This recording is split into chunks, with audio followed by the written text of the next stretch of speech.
Así es. Y necesitamos comenzar esta conversación porque, como lo decíamos, vamos a hablar de política cultural y 4T. Y comenzamos con este video hermoso. ¿Le puedes poner play, por favor? Corre video. Corre video. Arturo, este es un gran cambio que se ha trabajado en decenas de mesas con la comunidad artística. Aquello que tiene que ver con EFIARTES lo ha trabajado el Instituto Nacional de Bellas Artes y Literatura con Lucina Jiménez al frente de todas estas mesas de plática con la comunidad de cómo se sentían cuando no conocían necesariamente a un contribuyente, no conocían a algún empresario. Y en el caso de Eficine, opera de la misma manera. Las decenas de mesas que se han tenido de trabajo con la comunidad, presididas por María Novaro, directora de IMCINE, y tienen que ver con esta preocupación general y de cómo poder descentralizar estos apoyos, que tal vez si tú eres un empresario del norte del país, del sur, de Occidente, pues no necesariamente conoces estas herramientas y sabes que puedes apoyar una producción artística desde tu estado a una compañía quizá local. Esto ayuda mucho a que el talento que existe en todo el país conozca estas herramientas, estos mecanismos, y agradecemos muchísimo la sensibilidad y las horas de trabajo que han pasado los equipos, tanto de la Secretaría de Cultura como el equipo que tú encabezas, Arturo, para llegar a estas herramientas que sean más incluyentes y que son un motor para la producción artística muy necesario en nuestro país, en un año en donde la comunidad cultural se retiró muy temprano, regresará muy tarde. Es muy necesario que estos estímulos, estos motores para la creación no se detengan. Y aquí tenemos a una persona maravillosa, Jesús Ochoa. Estuvimos platicando acerca de la importancia de la cultura para que este país y esta ciudad sigan transformándose. En el sentido estricto de la cooperación con otros proyectos, las utopías, los pilares, esa creatividad, esa audacia nos hace falta. Queremos una gran reforma, una transformación cultural desde abajo, con la gente. Que encontremos, jefa, la manera, la matemática para apoyar a los artistas, a que puedan ganarse su lana sin que le cueste al Estado. Una ciudad cultural, vibrante, de lucha y autosuficiente. Necesitamos generar una visión crítica desde dentro de la 4T diciendo queremos más, porque la malvada pregunta es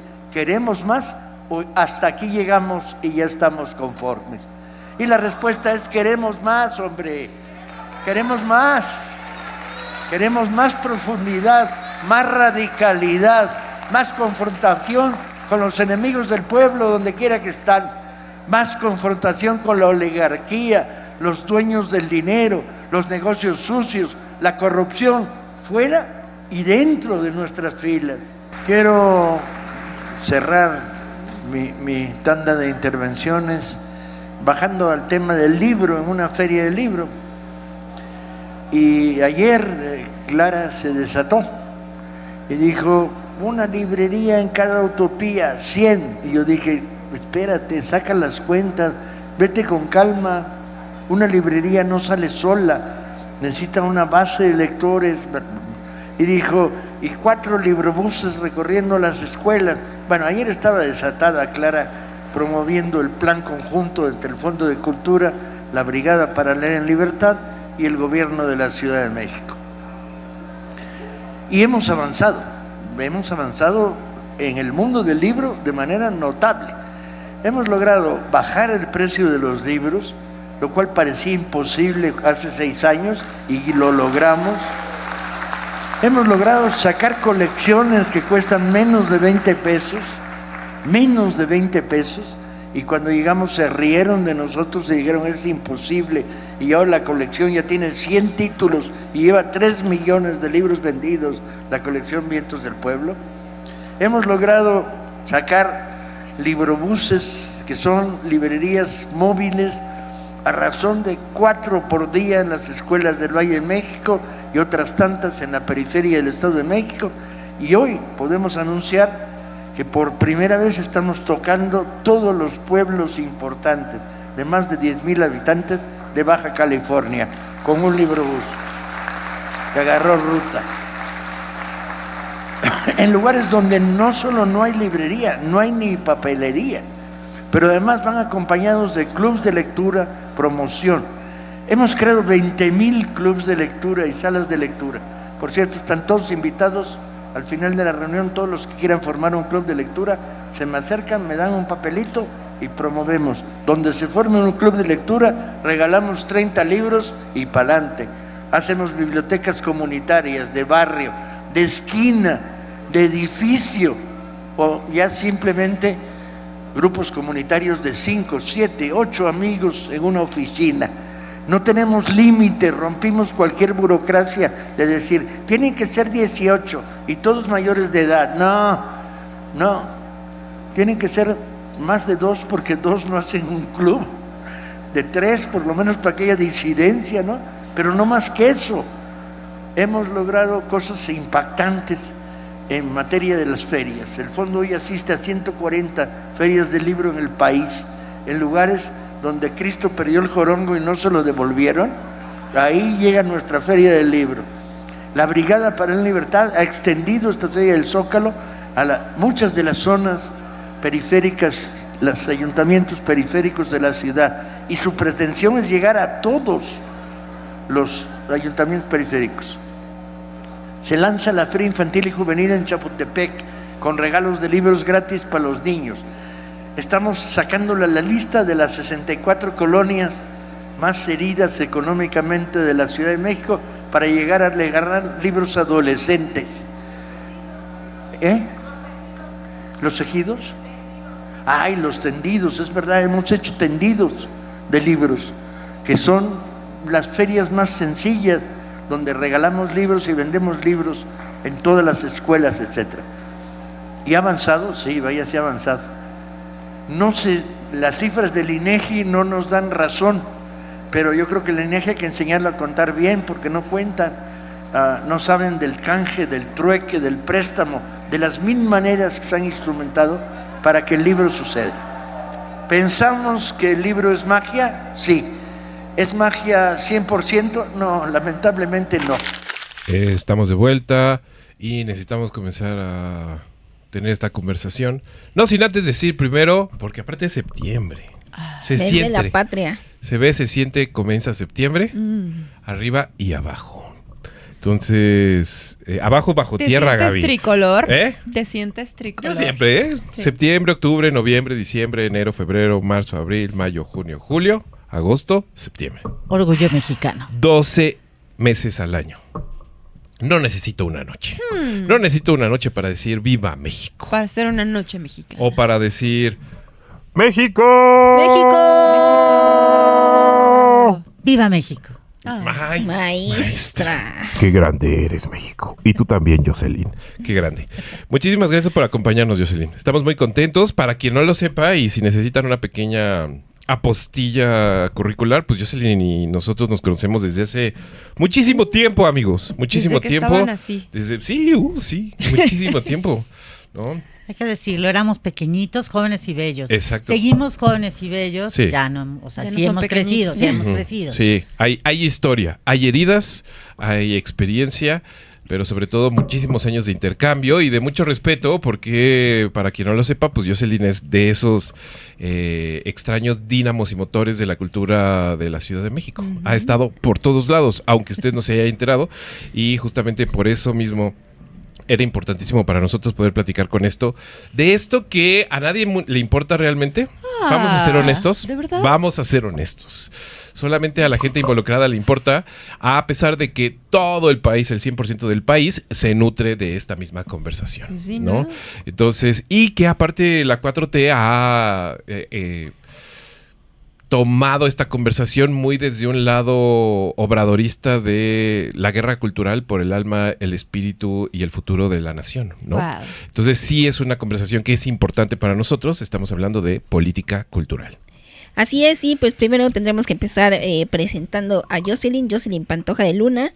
Es poeta, es editora, mente maestra del proyecto literal, defensora del derecho a la cultura, de la libertad de expresión y gestora cultural una institución en la gestión cultural autogestiva en esta ciudad. Sí. Favor que me hacen, Guerrillera de la cultura urbana. Eso. Ándale. Eso sí. Guerrilla Girl.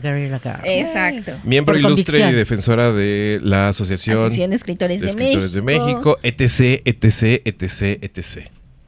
Búsquenla, se la van a pasar bien. Si me googlean, me encuentran. Sí, eso sí. Claro que te van a encontrar. Y queremos empezar con un panorama muy general de la política cultural que estamos viviendo. Y de tu corazón. ¿Y cómo lo has vivido tú, sobre todo? Si nos remontamos a 2018, AMLO gana la presidencia y la 4T empieza a hablar desde el día 1 de la cultura en México, ¿no? ¿Cómo experimentaste y qué entendiste tú de cómo se estaba planteando la política cultural en México en ese momento? Bueno, primero que me dio muchísimo gusto que hubiera un cambio, ¿no? Eso sí lo tengo que decir, manifestar, lo celebré. ¿Fuiste al Zócalo? No, desde mi casa. ¿Lloraste en tu casa? Sí lloré, sí me emocioné. Me emocionó lo del bastón de mando, todavía lo recuerdo y se me hace así como que mi corazoncito dice, ay, qué emoción, ¿no? Pero había yo cómo lo viví desde el principio, con mucha esperanza, quiero decirlo. Acudí a 2 o 3 reuniones amplias que se convocaron para la materia para hacer una consulta sobre la cuestión de la política cultural. Y ahí presenté mis propuestas con la claridad de que desde la plataforma de Morena estaba como primera prioridad el hecho, o partían del supuesto que el 50% de la población estaba en una condición pues de pobreza y había que hacer ese primer esfuerzo. Entonces, pues digamos que expectante, ¿no? O sea, yo quería saber qué onda, o sea, qué seguía, ¿no? Entonces, tal cual y literal, me fui de voluntaria a presentar a la Secretaría de Cultura a decir, llevemos lecturas a cada esquina, a cada barrio, hagamos imprentas de barrio. Así, por ahí en la producción nos está pidiendo que no golpee la mesa, que los ánimos maoístas se queden en el corazón y que la mesa voy a hacer la mesa quede fuera. Sí, hazle así, mira, así no hay ningún problema, etcétera. Sí, una disculpa. No te disculpes nunca, Jocelyn. Perdón, es que como ven, pues soy chica de golpear mesas. Ajá. Entonces, qué gran concepto, chica de golpear mesas. Sí, claro. Bueno, entonces el punto, pues sí fue desilusionante porque lo que me encontré fueron unos funcionarios bastante, pues que sobre el pretexto de eliminar los privilegios, pues te cerraban la puerta en la nariz, ¿no? Y aquí, pues lo interesante es ver qué fue ese privilegio. Cuando o sea, en mi propia narración, puede que haya otras, ¿no? Pues no, yo venía abriendo camino y brecha desde que me acuerdo, ¿no? Y pues no, que yo me haya enterado, pues nunca gocé de ningún privilegio, aunque sí, hay que decirlo, mi acción cultural tuvo en varios momentos, pues lo que yo consideré más bien reconocimientos, ¿no? Que fueron pues apoyos del Fondo Nacional para la Cultura y las Artes. Entonces, y como empresaria cultural que en ese momento era, porque pues yo estaba muy preocupada sobre la parte de la economía cultural también, ¿no? Entonces, ni una ni otra, porque de la parte de la empresa lo que hubo fue que se cerró el sistema con el que mi empresa sobrevivía, que era el bonito Compranet. Y digo bonito porque para personas no privilegiadas como yo, pues era un espacio donde se podía concursar de manera transparente y algunas asignaciones sin necesidad de ser conocido, hijo o nadie, pudo tener mi empresa y sobrevivir al menos del 2010 al cierre en pandemia en 2020. Contextito nada más, ¿qué es Compranet? Compranet era el sistema de compras de gobierno anterior a ahora pues creo que no se llama Compranet, creo que se llama tal cual compras de gobierno y también es transparente, ¿no? Ahora hay que decirlo que el propio sistema arroja que más o menos el 90% de los contratos públicos otorgados durante el sexenio de López Obrador fueron dados por asignación directa, mientras que anteriormente se concursaba y la licitación se ganaba, pues literal, al mejor postor. Sí, porque no estamos hablando forzosamente de construir puentes en términos de contratos de gobierno, sino contratos para todo, ¿no? Me imagino que los contratos que tú ganabas eran para edición de libros, por ejemplo. Para servicios editoriales. Ahí está. Entonces tú empezaste 2018 con el corazón lleno de esperanza. Totalmente. ¿No? Totalmente. ¿Y como cuánto tiempo te duró esa esperanza? ¿Como cuánto tiempo? ¿Cuáles fueron esos indicadores que dijiste, se me hace que se me hace que yo no quepo en este escenario? Pues el primer momento, te digo, fue cuando finalmente, después de muchos tiras y aflojas, logró trabajar con la Secretaría de Cultura un programa para la capacitación de los 120 promotores de lectura de la ciudad, para desarrollar una cosa que a mí me gustó mucho, que se llamó Opciones Editoriales para el Trabajo Comunitario, que es una suerte de metodología que yo desarrollé con mi propia experiencia de trabajo en comunidad, para que desde la parte de la incidencia política se diseñaran publicaciones que pudieran darle voz a las comunidades. Entonces, ahí la experiencia fue, pues la quiero resumir para que no nos agotemos en eso, ¿no? En que fue un poco desgastante porque sí era encontrar mucha resistencia, ¿no? A la propuesta de empoderar a los propios promotores culturales. Y en ese sentido también mucho control, muchos informes, mucha burocracia, mucha más de la que yo me hubiera imaginado que requería el proyecto, y también un proyecto que se planteaba pues ser de base comunitaria y ser de, digamos, horizontal, ¿no?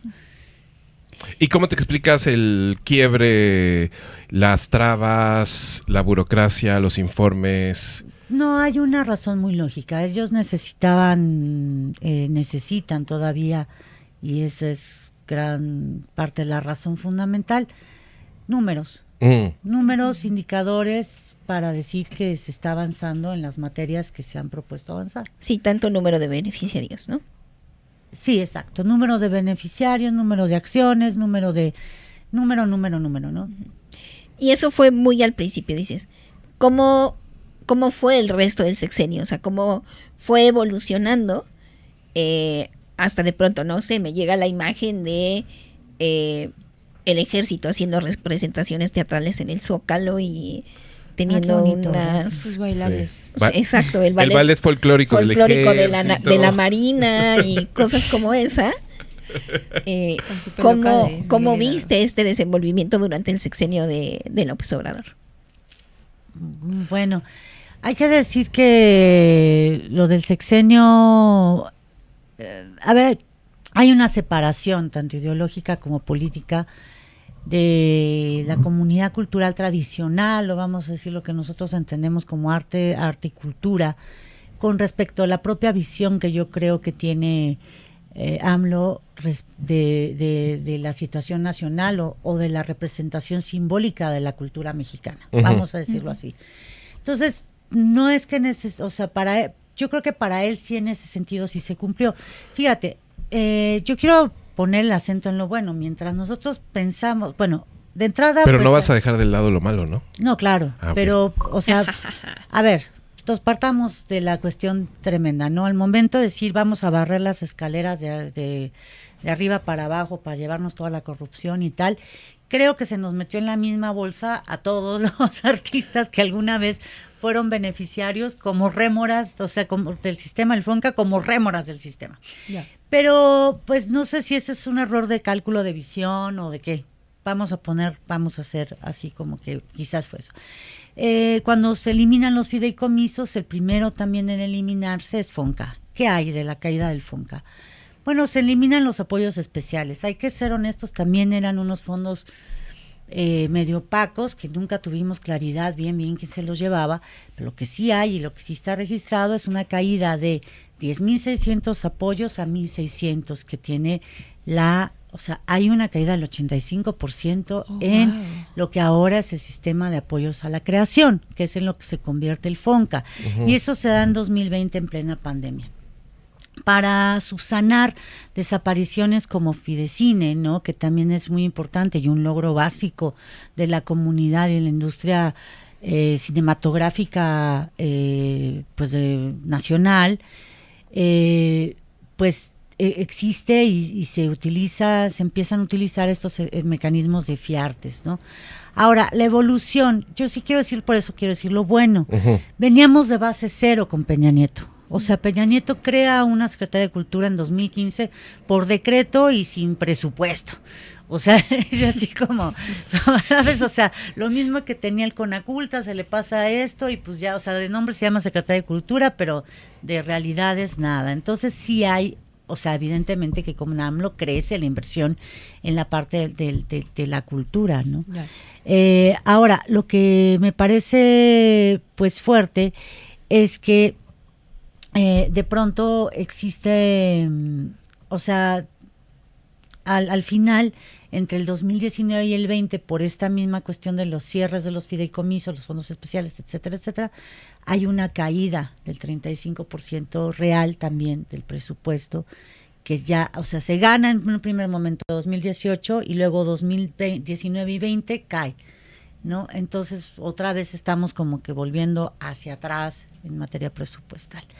Y así nos hemos ido, ¿no? Entonces, pues para mí lo que es muy importante es entender que existe menos número de apoyos y un apoyo promedio, ¿no? Para cada beneficiario también cayó. O sea, ha subido el costo de la vida, pero no han subido los apoyos. Claro. ¿No? Claro. En este 2025, ¿en dónde andamos? ¿Dónde andaremos? ¡Wow! No, pues estamos ¡qué momento rulfiano nos acabas de... ¿Dónde andaremos? Dijo Jocelyn Pantoja. Pues no, es muy claro que estamos en la Ciudad de México, pero vamos aquí a una realidad que aprendimos muy recientemente en un taller que muy amablemente nos dio una organización civil que se llama Oxfam, en coordinación con Borde, para entender estas cuestiones presupuestales, ¿no? Entonces todos decimos queremos más presupuesto en cultura, ¿no? Pero estamos con una base de recaudación más o menos de 17.7%. Entonces, el propio especialista economista decía, pues no alcanza la cobija para todos, compañeros, o sea, pues sí. Aprendan a entender la realidad, soñadores, ¿no? Entonces, bueno, ¿Y qué quiere decir esto para nuestra audiencia? Bueno, pongamos el ejemplo del que va a ser próximamente nuestro socio más fuerte, Brasil. Ellos recaudan más o menos el 32%, ¿no? O sea, tienen de su ingreso, el Producto Interno Bruto, el 32% de base fiscal, o sea, de recaudación. Entonces, pues estamos a la mitad, ¿no? Entonces, pero, ahí las asignaciones sí son importantes, porque México, bueno, todo el sector cultura aporta el 2.9 a la economía nacional, dicho, o sea, es bastante, o sea, casi el 3% del Producto Interno Bruto. ¿Cuánto se le asigna? ¡Viva México! ¡Viva México! Esa es economía creativa, ¿no? Eso es corazón. Eso es corazón. Eso es corazón. Sí, yo sabía que tú lo ibas a hacer. Sí, tú me ibas a acompañar en el sentimiento, sí. Eso es hacer las cosas con dignidad y con corazón. Eso. Bueno, pero de esa parte pues nos toca el punto 5. O sea, el punto 5 de todo el Producto Interno Bruto se asigna a cultura. ¿Y en qué se ha invertido la cuarta T? Que decirlo, en dos cosas que a lo mejor digo no son tan visibles para la comunidad cultural más citadina, más central o más protagonista o que está más en redes, pero es en descentralización a través de los semilleros culturales y también en patrimonio. Hubo mucha inversión en repatriación de obra durante el sexenio de AMLO. Entonces, es que es un hombre rencoroso. Y también memórica. Tiene sus libretas negras, así como de cuándo va a llegar ese día en que voy a pedir que me devuelvan y no me van a decir que no. Proyectos tan importantes de salvaguarda de pues de la historia como memórica, ¿no? Hay que pensarlo. Entonces, yo creo que, digo, son unos negros, unos blancos, quizás nosotros no podamos ver de pronto todo el panorama, pero sí, entonces, en 2025 estamos, pues, como con esto que dije, ¿no? Y con cambios institucionales, pues, ya asentándose, ¿no? El sistema de apoyos a la creación, esto de que tenemos EFIARTES como un mecanismo para que escuchábamos cómo es este mecanismo para poder acceder a fondos, y pues más allá de eso, pues con una política cultural que yo considero es de intención buena, pero todavía no termina de definirse. Ya. Oye, y tú como gestora, tú como editora, tú como X, Y, Z, ¿tú cómo estás en el ecosistema cultural? Bueno, hay que decirlo, pandemia golpea muy fuerte al ecosistema cultural. Uh-huh. Fue tal cual como lo dijo Frausto en su día, o sea, vamos a ser los primeros en irnos y los últimos en volver. Entonces yo siento que apenas está o sea, el año pasado, este año, reactivando realmente el ecosistema y todos como despertando el letargo que implicó pandemia y los cambios. O sea, es que creo que el ecosistema cultural tuvo que vivir dos cambios importantes. O sea, el cambio de gobierno y de políticas públicas de plumazo y la pandemia misma, ¿no? Entonces fueron es como una política shock away, ¿no? O sea, como así como de impacto, uh-huh, en donde todos, además sensibles, imagínense, buena onda, de buen corazón. Todo el mundo llorando. Me encanta. Sintiéndose súper agredidos presupuestalmente. Esto es en mi contra. Ajá. Esto va contra mí. Para mí. Soñando las conspiraciones así mundiales. Seguro me odian. Haciendo novelas distópicas ya de un no futuro. En fin, o sea, como que ha sido muy, o sea, es el típico, difícil, ¿por qué no te dedicas a otra cosa? Claro, uh-huh, o sea, como decir, bueno, ¿sigue habiendo un ecosistema cultural? Creo que fue la primera pregunta, ¿no?